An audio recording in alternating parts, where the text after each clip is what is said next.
Hello student, twelfth commerce में बेटा chapter number 1, 2, 3, 4 तीन चैप्टर हम कंप्लीट कर चुके हैं।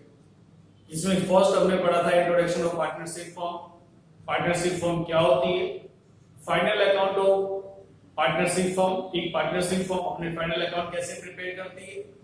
Third, valuation of goodwill and fourth, reconstruction of partnership. अभी हम जो पढ़ने वाले हैं या जो पढ़ेंगे अब रिकंस्ट्रक्शन ऑफ पार्टनरशिप, यहां से आगे जो भी चल रहा है all are reconstruction of partnership. Partnership reconstruction मतलब फिर से बनाना। पार्टनरशिप में किसी भी तरह का चेंज आता है तो पार्टनरशिप में क्या होता है, रिकंस्ट्रक्शन आता है। आपको पता होगा चैप्टर नंबर 4 में the reason of the reconstruction, which reason if the profit sharing ratio change, sharing profit sharing ratio, admission of a new partners and retirement or death of a existing partners। यानी कि ये तीन reason जो है जो reconstruction है, ऐसे बहुत सारे रीजंस होते हैं लेकिन हमें अपने सिलेबस में इतना ही दिया गया है। अब याद रखो स्टूडेंट, यहां से हम जो चैप्टर स्टार्ट करने वाले हैं वो सम बहुत बड़े नहीं है लेकिन सभी के अंदर बहुत ध्यान से आपको सॉल्व करना है। To give the more and more attention in every word and every adjustment। Chapter number 4 जिस स्टूडेंट ने भी सीरियसली किया होगा, पहले मेरी बात सुन लेना कि चैप्टर नंबर 4 जिसने भी सीरियसली किया होगा उसका चैप्टर नंबर 5 एंड 6 50% कंप्लीट है पहले से। क्योंकि मैंने आपको बताया था कि चैप्टर नंबर 4 पढ़ाते समय मैंने आपको बहुत बारी इंफॉर्मेशन देखी। It is very important for the chapter number 5, chapter number 6। खाली चेंज होगा तो क्या होगा, only for goodwill, valuation of goodwill, क्योंकि दोनों के एडजस्टमेंट एडमिशन में लाता है और रिटायरमेंट में देना पड़ता है, तो बोथ आर डिफरेंट। यहां पे अलग अलग होगा। उसके अलावा की जो चीज है जैसा revaluation account, capital account, balance sheet, ये सब तो सेम होने वाला है। यानी कि कुल मिला के यहाँ पे हम 4 अकाउंट बनाने वाले हैं। तो 4 अकाउंट जो बनेंगे दैट्स इंपॉर्टेंट, और चारों के चारों आपको स्टेप लेके चलने पड़ेंगे। कौन से 4 अकाउंट हम बनाते हैं, रिवैल्यूएशन अकाउंट की बात कर रहा हूं। रिवैल्यूएशन अकाउंट में कौन से 4 अकाउंट हमने सीखे, 3 अकाउंट हमने सीखे। एक अकाउंट तो यहीं पे आने वाला है, revaluation account, capital account, current account and balance sheet. Balance sheet कौन सी बनती है, आफ्टर द रिकंस्ट्रक्शन। जैसे एडमिशन में बनाएंगे तो क्या बनेगी, after the admission of a new partners. अब यहाँ पे एडमिशन चैप्टर नॉर्मली बहुत ही इजी और इंटरेस्टिंग चैप्टर है, लेकिन स्टूडेंट को बहुत टिपिकल होता है। सम करते समय सोचता ही नहीं है, कंफ्यूजन क्रिएट हो जाती है। क्यों, क्योंकि चैप्टर नंबर 4 में उसने फोकस नहीं किया, चैप्टर नंबर 4 को उसने ध्यान से नहीं पढ़ा, इसलिए। लेकिन मेरे स्टूडेंट बहुत ध्यान से पढ़ रहे हैं, ये मैं जान रहा हूं, इसलिए ध्यान से इस चैप्टर को अंडरस्टैंड करना। और बोर्ड में बहुत इंपॉर्टेंट है, एक सम पूरा 8 मार्क का पूछा जाता है, और सम बहुत टिपिकल एग्जाम में नहीं आते हैं। आप टेक्स्ट बुक में रहो, टेक्स्ट बुक की प्रैक्टिस करो, आपको सम बोर्ड के अंदर मिल जाएगा, लेकिन सम को समझना जरूरी है। तो अब समझना शुरू करेंगे। सबसे पहले new partners. New partners one type of new form. जैसे आप एक न्यू पार्टनर, आप एक एक्सिस्टिंग पार्टनरशिप, आप फॉर एग्जांपल की 2 पार्टनर हो, आप सालों से बिजनेस कर रहे हो, 10 साल हो गए, 15 साल हो गए। आपको ऐसा क्या रीजन हुआ, आपके रीजन कौन से, क्या आपने ऐसा सोचा कि जिसकी वजह से आपको एक न्यू पार्टनर की जरूरत पड़ गई। न्यू पार्टनर की रिक्वायरमेंट क्यों, तो ये वही सारे रीजंस हैं जो रीजंस पार्टनरशिप के लिए होते हैं। हम एक पार्टनरशिप स्टार्ट करना चाहते हैं, उसके कौन कौन से रीजन हो सकते हैं, वैसे ही रीजन यहां पर भी आते हैं। अब इनमें जो बेसिकली 6 रीजंस हैं वो मैं आपको बताता हूं। वो बेसिकली 6 रीजन कौन से हैं। फर्स्ट, पहली चीज तो ये कि section 31 of the Indian partnership act provide that a new partner shall not be admitted in the firm under section 31 of Indian partnership act. उसमें लिखा हुआ है कि एक बार पार्टनरशिप फॉर्म डिसाइड होने के बाद में न्यू पार्टनर्स को एडमिट नहीं कर सकते, but the consent, without consent of the all existing partners, जब तक सभी पार्टनर्स की सहमति नहीं होगी अगर समझो कि आपके 3 पार्टनर्स हैं, 3 में से अगर एक पार्टनर भी सहमति नहीं रखता है तो वो पार्टनर्स एडमिट नहीं हो सकता, वो एडमिशन नहीं ले सकता, ये कंफर्म है। तो एडमिशन के लिए सबसे इंपॉर्टेंट तो क्या है, the all partners are agreed with the new partners. अब एक न्यू पार्टनर्स आ रहा है, उसकी हमें पहले मैं आपको ये समझा रहा हूं कि एक हमें क्या जरूरत है, फिर हम एक न्यू पार्टनर है वो समझ के बताऊंगा। पहले मैं आपको ये समझा रहा हूं कि हमें न्यू पार्टनर्स की रिक्वायरमेंट क्यों पड़े। तो first reason, when the continuing firm need additional capital, when the additional capital, यानी कि एक पार्टनरशिप फॉर्म चल रही है, अचानक हमें पैसे की जरूरत पड़ी। फॉर एग्जांपल हमें अचानक 10 लाख रुपीस की जरूरत पड़ी, बैंक से लोन हम ले नहीं सकते क्योंकि पहले से लिया हुआ है, वो हमने पे नहीं किया तो बैंक गोल्ड लोन देगी नहीं, बाहर से हम पैसा ला नहीं सकते, पार्टनर्स जो चल रहे हैं, बिजनेस कर रहे हैं, वो इन्वेस्ट करना नहीं चाहते, तो बचा क्या, उनके पास क्या ऑप्शन बचा, चलो एक न्यू पार्टनर्स को ले लेते हैं जो साथ में कैपिटल लाएगा, गुडविल लाएगा और हमारे बिजनेस का एक हिस्सेदार बन जाएगा। ठीक है, that's the basic additional requirement of additional capital, सबसे important requirement. Second is when the containing the partners require additional managerial ability. आज हम अपने बिजनेस को करते करते हमें ऐसा लग रहा है कहीं ना कहीं मैनेजमेंट करने में हमें प्रॉब्लम हो रही है, तो हम एक ऐसे व्यक्ति को अपॉइंट करते हैं अपने साथ में जो एक मैनेजरियल एबिलिटी के साथ में हमारे साथ काम करे, यानी कि man power. Third is when the continuing partners retire और डाइज, ये there is a genuine reason. यदि कोई भी partners in between the timing किसी की डेथ हो जाती है या वो रिटायर होने की पोजीशन पे आ जाता है, बराबर, या if he any insolvent position, that means he out of the firm and the new partners admitted, there's a very good reason. When skilled and efficient employee of the firm need to continue in the firm, therefore he admitted by the firm as a partners. बहुत important reason है, बहुत interesting है। When skilled and efficient employee, कभी कभी आपकी firm में कोई employ इतना इफिशिएंट हो जाता है, इतना अच्छा काम करने लगता है कि आपको ऐसा लगने लगे कि अगर वो नहीं होगा तो हमारी फर्म चलेगी नहीं। और याद रखो बेटा, ऐसे एम्प्लॉय बनना आसान बात नहीं होती, आपको अपना बहुत ही कमिटमेंट देना पड़ता है उस बिजनेस को। आपका बिजनेस नहीं है फिर भी उसे अपना समझ के काम करना पड़ता है, अपना समझ के उसको टाइम देना पड़ता है, जब जाके आप एक अच्छे एम्प्लॉय बन पाते हैं। और जब एक अच्छे एम्प्लॉय बन जाते हो ना, तो एक नजर में हमेशा उस फर्म को हम ऐसे नहीं देखते कि वो हमारी क्या है, हम नौकरी करते हैं। एक इफिशिएंट एम्प्लॉय कभी भी टाइम को बाउंडिंग नहीं करता है कि मैं 8 घंटे नौकरी करूंगा तो बस 8 घंटे के बाद चला जाऊंगा। आप खुद देखो, जहां आप खुद जॉब करते हो, आपके फ्रेंड जॉब करते हो, उनसे बताना कि आप 8 घंटे की काम करते हो तो कंपनी आपको 8 घंटे के हिसाब से ही काउंटिंग करेगी। आप 25 साल जॉब करो। आज आपने देखा होगा कि लॉकडाउन की सिचुएशन में बहुत सारे एम्प्लॉय निकल गए। क्यों निकल गए भाई? एक चीज तो ये थी कि भाई कंपनी की कंडीशन खराब है, लेकिन जो इफिशिएंट और स्किल्ड एम्प्लॉय है कंपनी कभी उनको नहीं निकालेगी।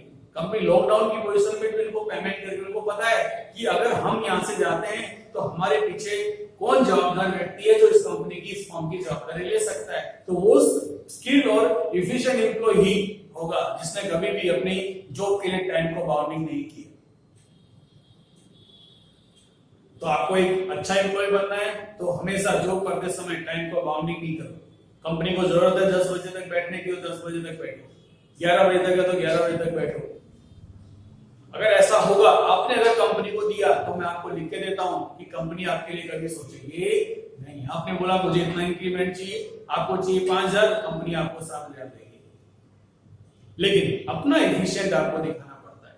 जब तक आप एफिशिएंट नहीं बनोगे, आप सोचो कि यहाँ पे कभी कभी ऐसी सिचुएशन भी आती है कि वो हमारा एम्प्लॉय इतना इंपॉर्टेंट हो जाता है हमारे लिए कि हम उसे अपने बिजनेस में पार्टनर बनाने का सोचने लगते हैं। तो that's the already one reason. तो ये भी बहुत इंपॉर्टेंट रीजन है कि एफिशिएंट एम्प्लॉय जाए, उससे अच्छा क्या करते हैं, हम मुझे एज ए पार्टनर्स अपने साथ में रखते हैं। And the last, for the distribution of the risk of the partnership form. कभी कभी ऐसे होते हैं बिजनेस के अंदर रिस्क ज्यादा होता है, तो भाई आदमी सोचता है कि यार अपने 3 लोग हैं, रिस्क इतना ज्यादा है, चलो ना 2 जन को लेकर रिस्क थोड़ा कम हो जाएगा। तो that's the most 5 reasons for the admission of a new partners. तो ये तो हमने क्या बात की, एक पार्टनर्स फॉर्म में एक न्यू पार्टनर की रिक्वायरमेंट क्यों है। तो ये 5 रीजंस है जो आपको याद रखने चाहिए। जो अपने को कोई आपसे पूछे भाई न्यू पार्टनर की जरूरत क्यों है, तो ऐसा नहीं बोल जब इच्छा हो तो ले लिया हमने, ऐसा नहीं। आपकी रिक्वायरमेंट, आपके 5 रीजन आपको पता होने चाहिए। कौन से 5 रीजंस है? Additional capital, additional manpower, death और retirement of a existing partners, and if any skilled and efficient employee convert into partners, and the last most important distribution of risk। छोटा छोटा याद रखने का, अपने को बहुत बड़ा सेंटेंस याद रखने की जरूरत नहीं है, इसके ऊपर से आप बहुत ज्यादा एक्सप्लेन कर सकते हो।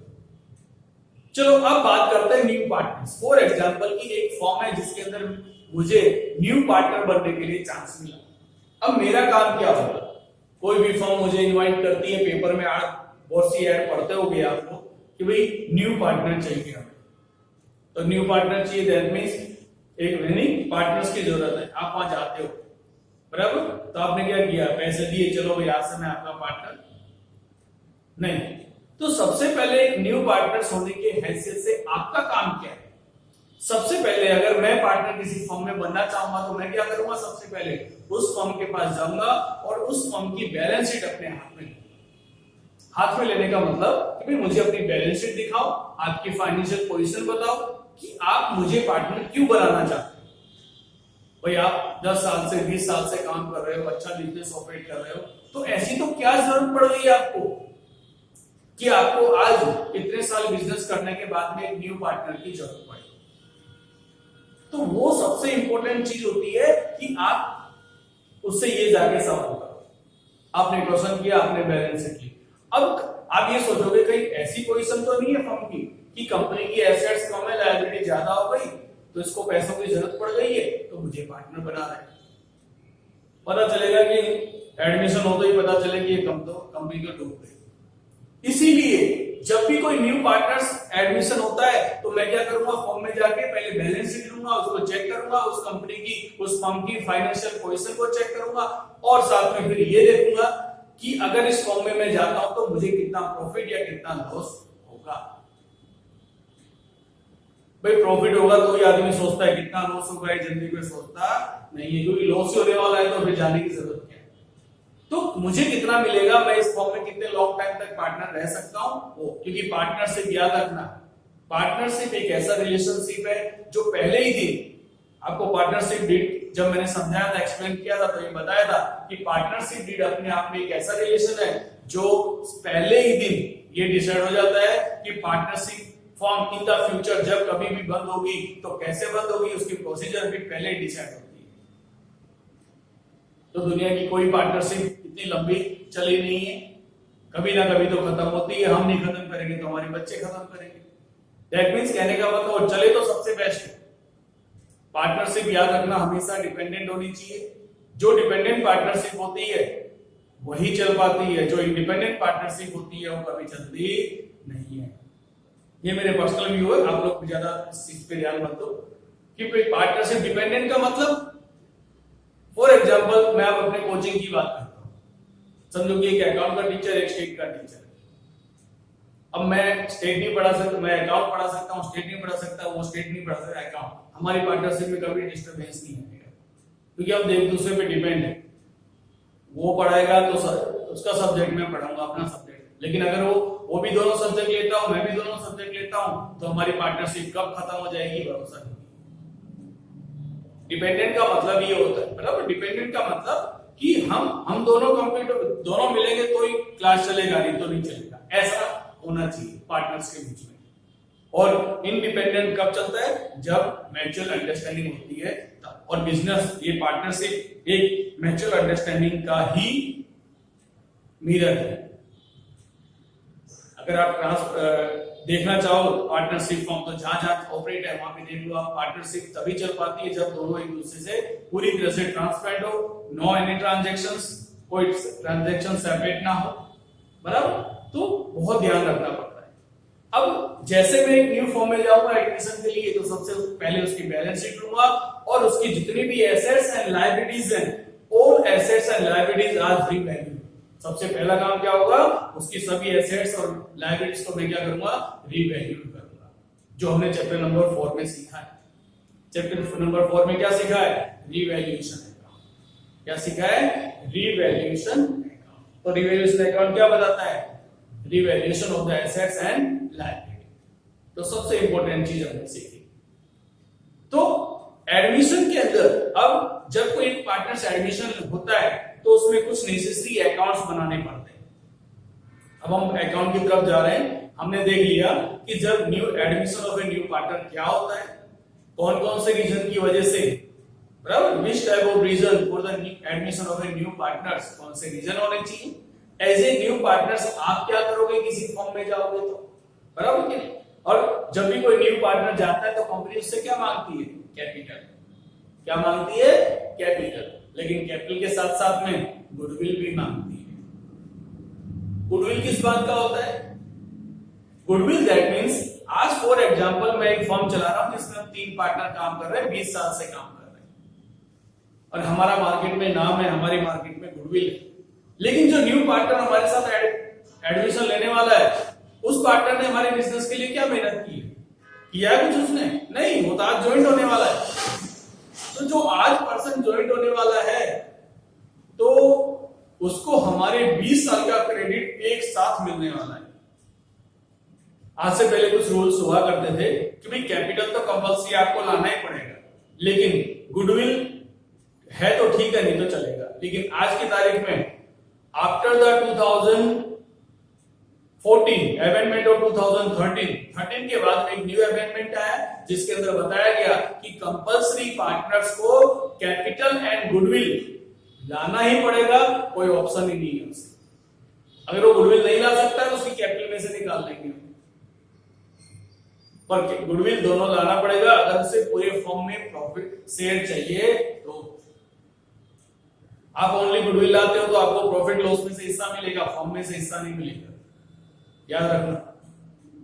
फॉर्म जब सेल होती है तो आपका asset, profit and assets both are different. आपको profit at the end of the year profit में से जो हिस्सा है वो मिल जाएगा, लेकिन एसेट्स में से कोई हिस्सा आपको मिलेगा नहीं। लेकिन आप कैपिटल एंड गुडविल दोनों चीज लेके आते हो तो आप पूरी फर्म के हिस्सेदार बन जाते हो। जितना हिस्सेदार आज हम 20 साल से बिजनेस चला रहे हैं तो जितना हिस्सा हमारा है उतना हिस्सा जो शेयर्स आपको दिया जाएगा वो पार्टनर्स एक्सेप्ट करेगा और वो पार्टनर्स का हिस्सा उसे मिलेगा। तो ये दोनों चीज हमने देखी। And the necessary account prepare in the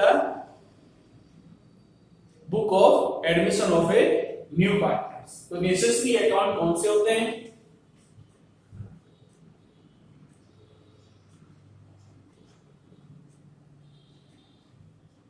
necessary accounts, first one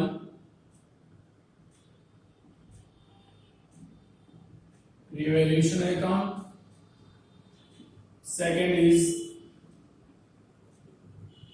capital account,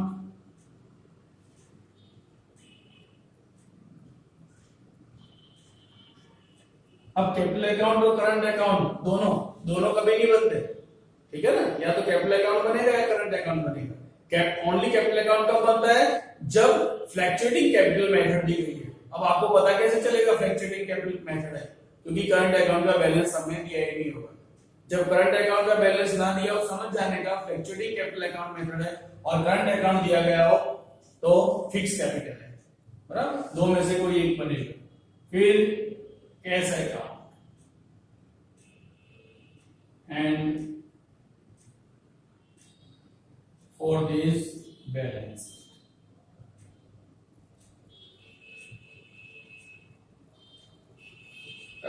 इसका ग्राफिक ले लेते हैं।